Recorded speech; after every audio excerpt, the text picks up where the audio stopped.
ठीक है, भूपेंद्र भी हमारे साथ बने हुए हैं। भूपेंद्र, मेरा सवाल यही है कि राजनीति में सिर्फ विरोधियों को नहीं देखा जाता, एक लड़ाई अपनों से भी होती है।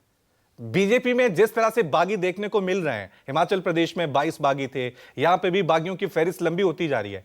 पहले 7 अब 6 को सस्पेंड किया है। तो ये बागी कितना बड़ा फैक्टर हो सकते हैं इस बार चुनाव में?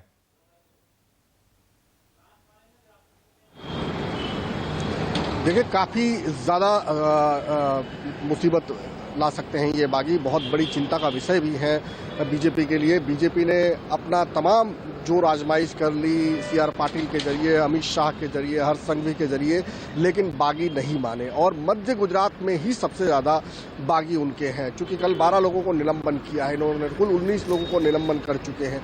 अभी जो हमें पता चल रहा है उसके मुताबिक 12 सीटें ऐसी हैं जहां बीजेपी को अब बहुत ज़्यादा उनकी चिंता जो है वो बढ़ गई है, क्योंकि यहाँ पर तमाम लोग ऐसे हैं जो बीजेपी में थे और अब निर्दलीय उम्मीदवार के तौर पर उन्हीं के सामने बगावत पर उतरे हुए हैं और उन्होंने अपना नामांकन वापस नहीं लिया। एक उम्मीद थी कि नामांकन वापस लेने की तिथि तक शायद कुछ बात बन जाए, लेकिन वो उम्मीद भी अब खत्म हो चुकी है और इसीलिए बीजेपी की चिंता और ज़्यादा बढ़ गई है।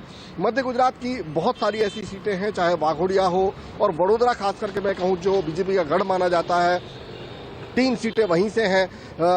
पादरा है, वाघोड़िया है, साउली है, ये तमाम सीटों पर बीजेपी के बागी उम्मीदवार 6 टर्म से विधायक रह चुके मधु श्रीवास्तव ने तो खुले तौर पर कहा था कि वो किसी के भी दबाव में नहीं आने वाले।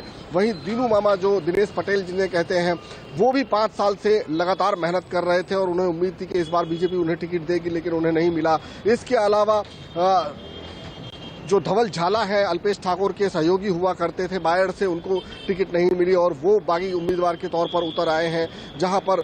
और इन तमाम जगहों पर कहीं ना कहीं आप पार्टी जो है वो बहुत मजबूती से प्रचार कर रही है। उसको कहीं ना कहीं इस रणनीति का, जो बीजेपी की नाराजगी है उम्मीदवारों की, उसका फायदा वो कहीं ना कहीं उठाने की कोशिश में है। तो ऐसे में जाहिर सी बात है बागी जो है बीजेपी का खेल बिगाड़ सकते हैं। बहुत मेहनत की जा रही है बीजेपी की ओर से, जैसे कि राजीव रंजन ने कहा कि जमीनी जो खामोशी बनी हुई है वही बीजेपी के लिए चिंता का विषय है। और ऐसे में जब ये बागी उम्मीदवार भी उनके सामने बाहें चढ़ा रहे हैं तो बीजेपी के लिए दोहरी चिंता हो जाती है, क्योंकि एक तरफ जनता का मूड समझ में नहीं आ रहा है, तमाम पार्टियां खूब शोरगुल कर रही हैं, हो हल्ला कर रही है, लेकिन जनता एकदम खामोश है।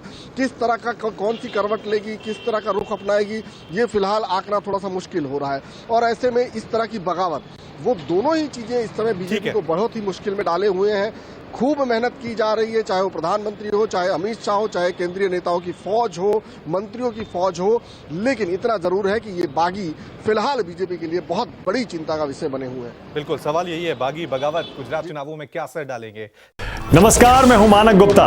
अगर आपको हमारा ये वीडियो पसंद आया हो तो इसे लाइक और शेयर जरूर करें और हाँ, हमें सब्सक्राइब और फॉलो करना ना भूलें ताकि आप देश और दुनिया की कोई खबर मिस ना करें। तो जुड़े रहिए हमारे साथ और देखते रहिए न्यूज़ 24।